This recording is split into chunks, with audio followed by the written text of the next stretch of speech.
Mula digital connectivity hanggang sa ating infrastruktura, patuloy nating binubuo ang mga tulay ng pag-asa. Ito ang mga proyektong nag-uugnay sa atin.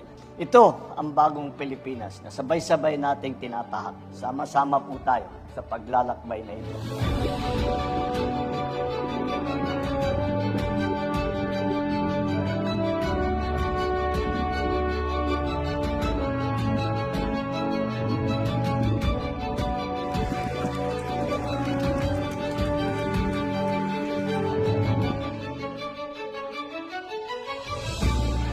Kinukonekta natin ang buong Pilipinas para naman lahat ng Pilipino, kahit yung mga nasa malalayo, yung mga nasa isla na hindi madaling puntahan, ay magkakaroon pa rin ng internet upang makatulong sa kanilang trabaho, upang tumulong sa kanilang pamumuhay.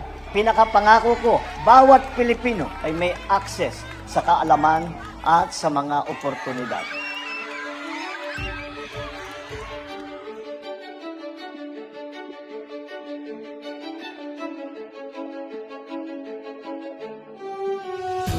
It is a show of concern, compassion, at ang ating commitment ng Pangulo na gawing mas mabuti ang buhay ng ating mamamayan saan mang sulok ng ating bansa.